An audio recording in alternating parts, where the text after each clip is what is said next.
मैं प्रेमजीत प्रकाश थॉमस राज क्लासेस की तरफ से आप सभी का हार्दिक अभिनंदन करता हूं। आज 15वां पार्ट लेकर आए हैं पॉलिटिकल साइंस, जिसमें निर्वाचन, लोक सेवा आयोग और भाषा के बारे में बताने जा रहे हैं। वीडियो अच्छा लगेगा तो लाइक कीजिएगा, शेयर कीजिएगा, सब्सक्राइब कीजिएगा। आइए पहला, निर्वाचन आयोग क्या है? निर्वाचन आयोग क्वेश्चन पूछेगा, निर्वाचन आयोग का भारतीय संविधान के किस भाग में उल्लेख है? 15 में। अनुच्छेद पूछेगा 324 से 329, बहुत बार पूछता है भैया, मार लीजिएगा। निर्वाचन आयोग का उल्लेख भारतीय संविधान किस भाग में है? तो बोलिएगा 15, और अनुच्छेद 324 से 329 के बीच में है। प्रारंभ में निर्वाचन आयोग एक सदस्य था। जब प्रारंभ हुआ था उसमें एक सदस्य था। वर्तमान निर्वाचन 3 सदस्य है। क्वेश्चन पूछेगा कि निर्वाचन आयोग प्रारंभ में कितने सदस्य थे? तो एक सदस्य था। अभी वर्तमान में निर्वाचन आयोग के कितने सदस्य हैं? तो 3 हैं। 3 सदस्य में 2 निर्वाचन और एक मुख्य निर्वाचन आयोग होते हैं। 3 सदस्य में होता है क्या कि 2 निर्वाचन आयोग होता है अन्य, और एक मुख्य निर्वाचन आयोग। निर्वाचन आयोग की स्थापना पूछे तो ये 1950 ईस्वी याद रख लीजिएगा। निर्वाचन आयोग की स्थापना कब हुआ था? 1950 ईस्वी को। मतदाता दिवस कब मनाते हैं? वोटर डे तो 25 जनवरी को। निर्वाचन आयोग के कार्य क्या होता है? निर्वाचन आयोग का कार्य होता है राष्ट्रपति, उपराष्ट्रपति, लोकसभा, राज्यसभा, विधानसभा, विधान परिषद का चुनाव कराना। कोई पूछ दे कि निर्वाचन आयोग का कार्य क्या है तो बोलेगा राष्ट्रपति, उपराष्ट्रपति, लोकसभा, राज्यसभा, विधानसभा, विधान परिषद का चुनाव कराना। स्थानीय निकाय का चुनाव राज्य निर्वाचन आयोग के द्वारा किया जाता है। क्वेश्चन पूछेगा स्थानीय कार्य का चुनाव किस आयोग के द्वारा कराया जाता है? तो बोलिएगा निर्वाचन आयोग। नामांकन पत्रों का परीक्षण करना, ये सब निर्वाचन आयोग का कार्य है। और देखिए, मतदाता का सूची तैयार करना निर्वाचन आयोग। चुनाव चिन्ह का बंटवारा करना। क्वेश्चन पूछेगा चुनाव चिन्ह का बंटवारा कौन करता? निर्वाचन आयोग। राजनीतिक दलों के मान्यता प्रदान कर निर्वाचन आयोग। कौन सी पार्टी राष्ट्रीय पार्टी है या निश्चित करना, कोई राष्ट्रीय पार्टी है या नहीं है, तो इसका कौन सुनिश्चित करेगा? तो बोलिएगा चुनाव आयोग। रेडियो टीवी का कार्यक्रम प्रसारण की अनुमति। रेडियो पर, टीवी पर कोई भी कार्यक्रम का प्रसारण की अनुमति कौन देता है? तो बोलिएगा चुनाव आयोग। चुनाव के उम्मीदवार के खर्चे निर्धारित कौन करते? चुनाव आयोग, निर्वाचन आयोग। जिसको चुनाव आयोग के समय आचार संहिता लागू करना निर्वाचन आयोग काम है। चुनाव में धांधली होने पर रद्द करने की घोषणा कौन कर देगा? निर्वाचन आयोग। निर्वाचन आयोग की नियुक्ति राष्ट्रपति करता है। इससे क्वेश्चन भी मार लीजिए, निर्वाचन आयोग की नियुक्ति कौन करता है? तो बोलिएगा राष्ट्रपति। निर्वाचन आयुक्तों की योग्यता का निर्धारण संसद करती है। योग्यता का निर्धारण कौन करता है निर्वाचन आयोग का? तो बोलिएगा संसद। और निर्वाचन आयुक्तों की नियुक्ति कौन करता है? राष्ट्रपति। निर्वाचन आयुक्तों के कार्यकाल 6 वर्ष या 65 वर्ष, जो भी पहले हो जाए। निर्वाचन आयुक्तों का त्याग राष्ट्रपति को देते हैं। निर्वाचन आयोग अपना त्याग किसको सौंपते हैं? राष्ट्रपति को। वेतन सुप्रीम कोर्ट के अन्य न्यायाधीश की वेतन 2.5 लाख रुपया है। निर्वाचन आयुक्तों को हटाया जाना, मुख्य निर्वाचन आयोग उसी प्रकार हटाया जाता है जैसे सुप्रीम कोर्ट के न्यायाधीश साबित कदाचार असमर्थ हो। अगर कोई कदाचार और असमर्थ के आधार पर हो तो इसे आम बोलचाल के भाषा में महाभियोग कहते हैं। महाभियोग के आधार पर मुख्य निर्वाचन आयोग को हटाया जा सकता है। अन्य निर्वाचन आयोग मुख्य निर्वाचन आयुक्त की सिफारिश पर राष्ट्रपति द्वारा हटाया जा सकता है। कोई अन्य निर्वाचन आयोग है, जैसे 2 अन्य है, एक मुख्य है, तो 2 अन्य को मुख्य न्यायाधीश के सिफारिश पर मुख्य निर्वाचन आयुक्त की सिफारिश पर कौन हटा सकता है? राष्ट्रपति। राष्ट्रीय पार्टी का मानक। राष्ट्रीय पार्टी का मानक लोकसभा की कुल सीट के 2% सीट से कम या 3 राज्यों में प्राप्त या 11 सीटों से कम 3 राज्य में हो तो लोक मानक मानेगा। लोकसभा के चुनाव में डाली गई कुल वोट का 6% अगर मत से कम 4 राज्यों में इसके साथ लोकसभा की 4 सीट पर विजयी, ये सब मानक राष्ट्रीय पार्टी है। जमानत राशि।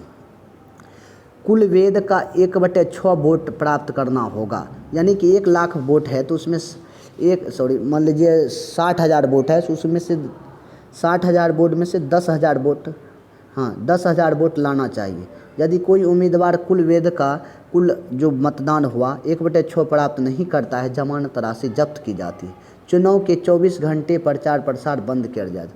जिस समय चुनाव होता है उससे एक दिन पहले यानी 24 घंटा पहले चुनाव को मतलब प्रचार प्रसार बंद करते हैं। राष्ट्रपति की जमानत राशि है 15,000, सांसद की है 25,000, ग्राम प्रधान की है 2,000, उपराष्ट्रपति का है 15,000, विधायक का है 10,000 रुपया। अगर 24 घंटे के अंदर प्रचार प्रसार बंद कर दिया जाता है, अगर 1/6 वेद मतों प्राप्त नहीं करते हैं, इसकी जमानत राशि जब्त की जा सकती है।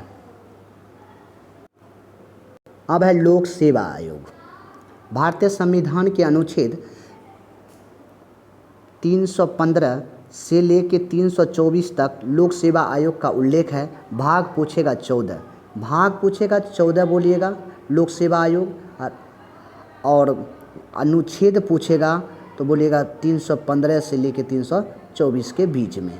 वही निर्वाचन आयोग पूछेगा तो भाग 15, और अनुच्छेद पूछेगा तो 324 से लेके 329 के बीच।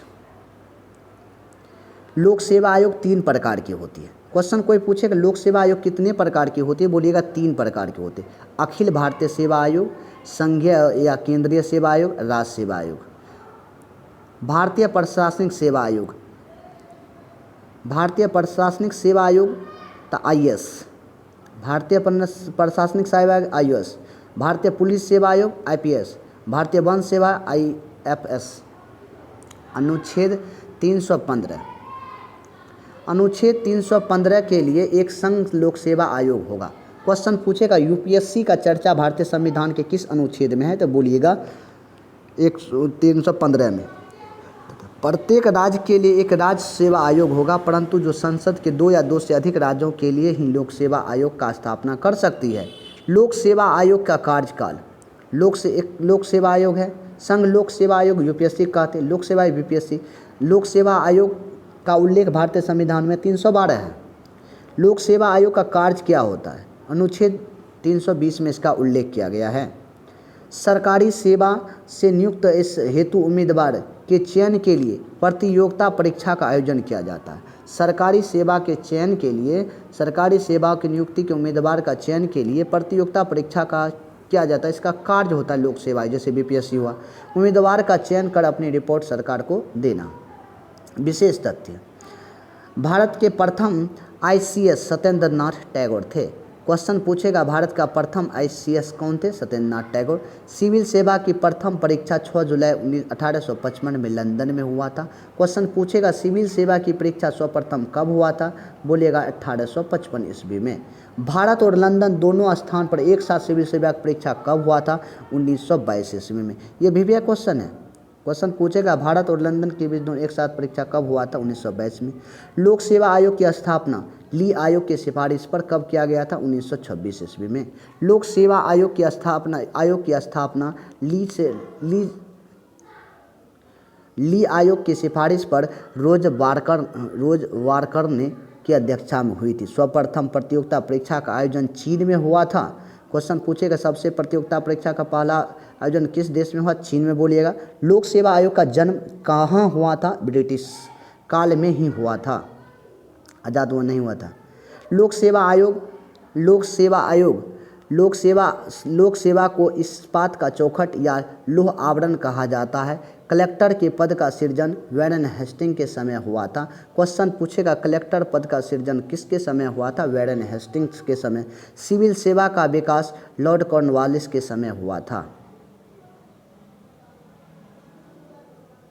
अब राजभाषा, भारतीय संविधान के अनुच्छेद 343 से 361 के बीच में, भारतीय संविधान के अनुच्छेद 343 से लेके 361 के बीच में राजभाषा का उल्लेख है। और राजभाषा के भारतीय संविधान के किस भाग में है, 17 में। हिंदी हमारी राजभाषा है। कोई पूछेगा हमारी राजभाषा क्या है, बोलेगा हिंदी। राजभाषा का अर्थ क्या होता है, राजभाषा का अर्थ राजकाज की भाषा अर्थात शासन की भाषा हिंदी। हिंदी दिवस 14 सितंबर को मनाते हैं। हिंदी को राजभाषा का दर्जा कब मिला था, याद रख ले, 14 सितंबर 1949 को। 14 सितंबर 1949 को भारत में सर्वाधिक बोली जाने वाली भाषा पूछे तो हिंदी बोलिएगा। अनुच्छेद 343 में किसका उल्लेख है? संघ की राजभाषा हिंदी होगी, लिपि देवनागरी होगी। संघ की राजभाषा क्या होगा? हिंदी होगा और लिपि देवनागरी होगी तथा शासकीय प्रयोजन के लिए अंकों का स्वरूप अंतर्राष्ट्रीय होगा। जैसे ही हिंदी राजभाषा का दर्जा दक्षिण भारत के लोगों ने हिंदी का विरोध किया, विरोधियों के बाद कहा गया कि संविधान के में प्रारंभ 15 वर्ष तक हिंदी का राजभाषा के रूप में माना जाए और शासकीय प्रयोजन के अंग्रेजी भाषा का प्रयोग करे। 15 साल तक हिंदी भाषा का मान्यता दिया, उसके बाद अंग्रेजी का प्रयोग किया जाए। संविधान बना था उसी समय बोल दिया गया। 15 वर्ष के बाद राष्ट्रपति हिंदी की जगह अंग्रेजी राजभाषा का दर्जा दे सकते हैं। राजभाषा अधिनियम 1963 क्वेश्चन पूछेगा। राजभाषा अधिनियम 1963, राजभाषा अधिनियम के अनुसार संघ की राजभाषा हिंदी होगी, लेकिन शासकीय प्रयोजन के लिए अंग्रेजी भाषा का प्रयोग होता रहेगा। राजभाषा आयोग जब बन कर तैयार होता है 1963 ईस्वी में, कहेगा हिंदी होगी लेकिन शासकीय प्रयोजन के लिए अंग्रेजी भाषा का प्रयोग होता रहेगा। राजभाषा आयोग, भारतीय संविधान के अनुच्छेद 344 में राजभाषा आयोग का उल्लेख है। राष्ट्रपति राजभाषा के विकास के लिए राजभाषा आयोग का गठन करते हैं। क्वेश्चन पूछेगा राजभाषा आयोग का गठन कौन करते हैं? तो बोलिएगा राष्ट्रपति करते हैं। पहली बार राजभाषा आयोग का गठन कब किया गया था? 1955 ईस्वी में, जिसका अध्ययन बाल गंगाधर खेर था, जिसके अध्ययन बाल गंगाधर खेर थे। राजभाषा पर संयुक्त संसदीय समिति, भारतीय संविधान के अनुच्छेद 344 के 4 में इसका उल्लेख है। प्रथम, राजभाषा पर एक संयुक्त संसदीय समिति के गठन का प्रावधान है। राजभाषा पर किसका गठन है? एक संसदीय समिति का गठन का प्रावधान है। इसमें कुल 30 सदस्य होंगे, 20 लोकसभा से 10 राज्यसभा। राजभाषा में एक संयुक्त संसदीय समिति का गठन का प्रावधान है, जिसमें 30 सदस्य लोकसभा का होगा, 30 सदस्य होंगे, 20 लोकसभा से 10 राज्यसभा के। पहली बार संयुक्त संसदीय समिति का गठन 1957 ईस्वी में हुआ, जिसका अध्यक्ष गोविंद बल्लभ पंत थे। क्वेश्चन पूछेगा संयुक्त संसदीय समिति का गठन कब किया गया था? 1957 ईस्वी में। इसके अध्यक्ष कौन थे? गोविंद बल्लभ पंत थे।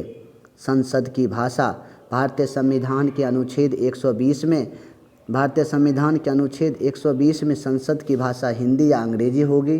किसी सदस्य की हिंदी या अंग्रेजी नहीं आती है, लोकसभा अध्यक्ष राज्यसभा के सभापति की अनुमति से मातृभाषा में बोल सकते हैं। अगर कोई व्यक्ति संसद की भाषा, भारतीय संविधान के अनुच्छेद 120 में इसका उल्लेख किया गया है, अगर अंग्रेजी हिंदी कोई भी व्यक्ति लोकसभा के अध्यक्ष को नहीं आता है, लोकसभा का अध्यक्ष राज्यसभा की अनुमति से बोल सकते हैं, कोई भी संसद।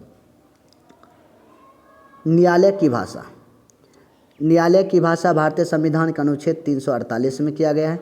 न्यायालय की सभी कार्यवाहिका अंग्रेजी भाषा में होगी। न्यायालय की सभी निर्णय और सभी अंग्रेजी भाषा में होगी। न्यायालय जो है भारतीय अंग्रेजी भाषा में होगी। कब? अनुच्छेद 48 में। मातृभाषा शिक्षण का अनुच्छेद 350। मातृभाषा का अल्पसंख्यक वर्गों बालों की शिक्षा का स्तर मातृभाषा शिक्षा देना चाहिए। भारतीय संविधान के अनुच्छेद 50 के क में अभाषाई अल्पसंख्यक वर्ग के बालक की शिक्षा प्राथमिक स्तर पर मातृभाषा में शिक्षा दी जाती है। 8वीं अनुसूची की भाषा सिंधी भाषा को जोड़ा गया था 21वां संविधान संशोधन 1967 के द्वारा। ये भी माना गया। 71वां संविधान संशोधन 1992, नेपाली, मणिपुरी, कोकड़ी, इसका ट्रिक है नमक 92 में। बोडो, डोगरी, संथाली 92वां संविधान 2003, इसका ट्रिक है बोडोमास। शास्त्रीय भाषा ऐसी भाषा है जो विलुप्त हो रही है। भारत सरकार संरक्षण के लिए शास्त्रीय भाषा को घोषित किया गया है। भारतीय संविधान के ऐसी भाषा जिसकी विलुप्त हो रही है, भारत सरकार उसे संरक्षण देने के लिए शास्त्रीय भाषा घोषित करती है। संघ की शक्ति